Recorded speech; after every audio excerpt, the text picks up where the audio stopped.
नमस्कार, मैं Anjali Patel ND news team से। आज हम जयपुर के चौक बाजार में आए। यहाँ पर बसंत पंचमी के उपलक्ष्य में शोभा यात्रा निकाली जा रही है, जो बहुत सारे लोग यहाँ पर इकट्ठा हुए हैं। तो हम लोगों से जानना चाहेंगे बसंत पंचमी के पीछे क्या मत है और ये कब से मनाया जा रहा है। तो सर ये कब से मनाया? ये कम से कम परंपरागत है, 200 वर्षों से लगातार होता चला जा रहा है। जो आज एक वर्ष ऐसी रैली निकाली, ये ऐसी परंपरागत शोभा यात्रा जो है हर साल निकलता है इसमें। तो इसके पहले पूजा अर्चना वगैरह भी कुछ होती है? सुबह पहले पूजन हवन वगैरह का कार्यक्रम होता है, उसके पश्चात शोभा यात्रा निकलती है। शोभा यात्रा पूरे शहर में घुमाई जाती है या? नहीं, ये यहाँ से जाएगी मोटेश्वर महादेव मंदिर, उसके बाद ज्वालागंज होते हुए फिर अपना ये हनुमान मंदिर आ जाएगी। क्या कहते हैं, आप बताइए, बसंत पंचमी के उपलक्ष्य में ये जो शोभा यात्रा निकाली जा रही है, तो कुछ पूजन समारोह क्या माहौल रहता है यहाँ का? पूजन समारोह जो है बसंत पंचमी सरस्वती जल महोत्सव कुछ में मनाया जाता है। सुबह हवन पूजन होता है प्राण प्रतिष्ठा भगवती की, महिलाओं द्वारा जो है मंगल गान होता है।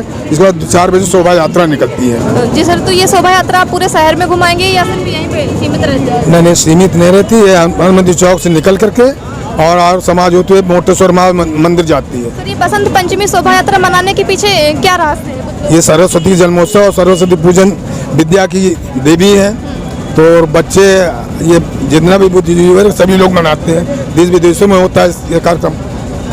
तो इस दिन सरस्वती माता का जन्मदिन दिवस के रूप में एक टाइप से बोल दिया जाता है। हाँ, जन्म दिवस के रूप में मनाया जाता है। पौराणिक कथाओं के अनुसार तो इस दिन सरस्वती माता का जन्म हुआ था ब्रह्मा जी ने। हाँ, सरस्वती थोड़ा लोगों को कुछ कहना चाहिए। सरस्वती का जो है जन्म इसीलिए हुआ था कि जो है दुनिया में जो है हर जगह जो है ज्ञान का प्रकाश करे, लोगों को बुद्धि हो, सत्कर्म हो, इसलिए उनका जन्म हुआ था। तो सर, आप भी शोभा यात्रा में शामिल होने आए? हाँ, मैं डॉक्टर विजय शंकर मिश्र विश्व हिंदू परिषद जिला अध्यक्ष हूँ। और यह जो शोभा यात्रा है माता सरस्वती जी की जयंती पर, यह हर वर्ष परंपरागत ढंग से मनाई जा रही है। और इसी में बड़े मतलब सनातन परंपरा का बड़ा यह पूजनीय पर्व है और हम सब इसको बड़े श्रद्धा के साथ मनाते हैं। विश्व में 2 संस्कृतियां हैं। एक वह संस्कृति है जो नारी को शक्ति मान करके पूजा करती है, आराधना करती है, सम्मान करती है, और एक वह संस्कृति है जो नारियों को मात्र भोग्या समझती है। सनातन संस्कृति माता सरस्वती की पूजा करती है। हम नारियों में सरस्वती का रूप देखते हैं। आज सरस्वती जी का प्रकट पर्व है और आज माता सरस्वती माने ज्ञान की देवी। संसार में जो कुछ भी प्राप्त होता है मानव को, मानव बना तो ज्ञान से। तो माता सरस्वती की कृपा से भारत का हर एक बच्चा के हृदय में ज्ञान का ऐसा उद्भव हो, ज्ञान का ऐसा प्रसार हो कि वह भारत को पुनः प्राचीन गौरव की ओर ले जाए। ऐसी शुभकामना के साथ हम लोग यह जो माता सरस्वती का पर्व है उसको यहाँ पर मनाने के लिए पूरी कोरोना के जो नियम कायदे हैं उनके साथ उपस्थित हैं। सर, जैसा कि माता सरस्वती को वीणा की देवी और स्वर की देवी कहते हैं जो लोगों के अंदर संगीत होता है वो माता देवी की कृपा से ही होता है। लेकिन आजकल के जो वेस्टर्न कल्चर के संगीत हैं, इनके बारे में आप क्या कहना चाहेंगे? ये देवी की कृपा से उत्पन्न है या फिर कोई इनके ऊपर दूसरी कृपा है? ये देखें, ये आप आवाज़ करेंगे तो कुछ ना कुछ तो आवाज़ निकलेगी ही। वह वृत्ति हमारी है। हमारी वृत्ति ऐसी दूषित हो गई है। आदमी सिगरेट पीता है और नशा करता है तो उससे उसको क्या पसंद होगा? आप देखें, जैसे धुआं होता है और गांजा पीता है तो उससे आसुरी शक्तियों का मतलब उदय होता है। जब हवन होता है तो हवन से देवत्व शक्तियों का उदय होता है।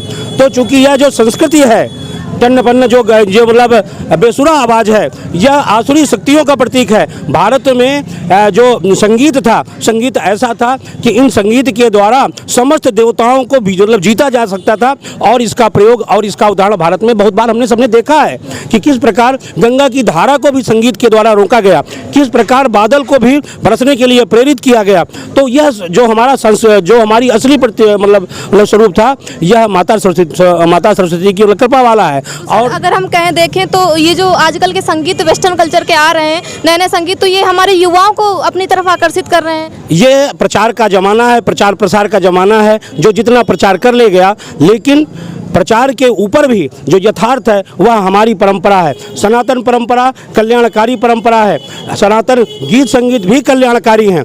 हमारी सनातन परंपरा में आप देखेंगे कि एक भी गाली संस्कृत में नहीं है, एक भी गाली हिंदी में नहीं है। जो भी गालियां हैं या तो विदेशी भाषाओं में हैं, या तो जो विदेशी चाहे भाषा हो चाहे विदेशी संस्कृति हो, वो कहीं ना कहीं मानव को दानव बनाती है और सनातन परंपरा ही है जो मानव को मानवता की ओर ले जाती है। बच्चों को, स्टूडेंट को, युवाओं को और हमारी जनता को क्या संदेश देना जिससे वो अपने सनातन धर्म की ओर पुनः लौटे और फिर से वही चीजें? हमारा सनातन धर्म ही विश्व का सबसे वैज्ञानिक और मानवता की ओर ले जाने वाला धर्म है। विश्व का अकेला यह धर्म सनातन धर्म ही है जो कहता है सर्वे भवन्तु सुखिनः सर्वे सन्तु निरामया सर्वे भद्राणि पश्यन्तु मा कश्चित् दुःख भाग् भवेत्। पूरे विश्व की जो कल्याण की चिंता करता है वह सनातन धर्म है। मात्र पशु पक्षियों की नहीं, मात्र मानव की नहीं, पशु पक्षी और देवी आपके पशुओं तक की, यहाँ तक कि प्रकृति और वनस्पति तक की चिंता करता है। यदि यह सुरक्षित रहेंगे तो मानवता सुरक्षित रहेगी। इसलिए हम सब उस सनातन परंपरा में चल करके मानवता को जागृत करें, ऐसी हमारी इन सबसे आशा है। सर, अपने सनातन धर्म में बहुत सारी परंपराएं हैं, जैसे कि कुछ मान्यताएं भी हैं, लोगों के मन में जो कुछ अखंडताएं होती हैं, तो उनके बारे में आप क्या कहेंगे? कि अंधविश्वासी टाइप के कुछ होते हैं कि हिंदू धर्म बहुत अंधविश्वासी है, अखंडता है, तो इसमें आप क्या कहेंगे? हमारा सनातन धर्म, हमारा वैदिक धर्म विश्व की सबसे जो प्राचीन ग्रंथ है, वैदिक परंपरा है, वैदिक ग्रंथ हैं और इनको अपौरुषेय भी कहते हैं और इनको श्रुति भी कहते हैं। बहुत दिन तक कानो कान रहा। बात यह है कि विदेशी विधर्मियों ने हमारे पहले आकर के जब आक्रमण किया तो हमारे जो पुस्तकालय थे, हमारे जो मठ मंदिर थे, उनको नष्ट किया। बख्तियार खिलजी ने कैसे हमारे मठ मंदिरों को जलाया और एक एक शासक जो आता था वह मात्र मठ मंदिरों को ही जलाता था, हमारी संस्कृतियों को नष्ट किया। और इसके बाद फिर अंग्रेजों ने वही काम किया। अब मैं एक बात लेता हूँ, छुआछूत जातिवाद। भारत में अंग्रेजों ने 1879 ईस्वी में एक अधिनियम बनाया जिसका नाम था अनुसूचित जनजाति अपराधी अधिनियम। उसमें अंग्रेजों ने यह बनाया कि लगभग 189 जातियां ऐसी हैं जिनको जन्मना अपराधी घोषित कर दिया। तो यह कौन लाया? अंग्रेज लाए। जो संस्कृतियां आई, हमारे भारत देश में कहीं छुआछूत नहीं थी। यदि हमारे छुआछूत होती तो विश्व का जो सबसे पराक्रमी राजा और सत्यवादी राजा माना जाता है तो राजा हरिश्चंद्र को माना जाता है। और राजा हरिश्चंद्र ने नौकरी किसके यहाँ की? डोम के यहाँ की है। इसका मतलब यह सिद्ध होता है कि किसी को छूने से धर्म नहीं जाता था।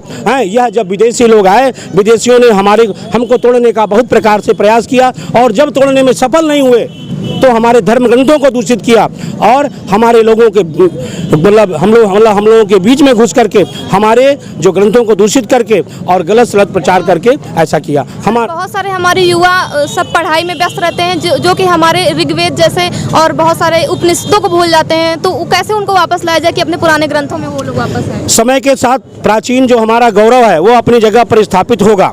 भारत को इतने वर्षों तक शोषित किया गया, दमित किया गया। अभी चैलेंज इस बात का है कि हम अपने पहले जो मूल्य हैं उन पर खड़े हों।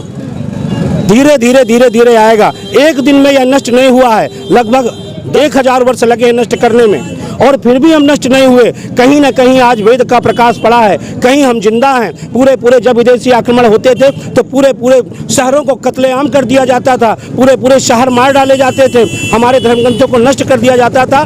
फिर भी आज हम जिंदा हैं और आज हम उस ओर बढ़ रहे हैं। तो यह प्रोग्राम की कृपा से हो रहा है और वह समय आएगा, धीरे आएगा।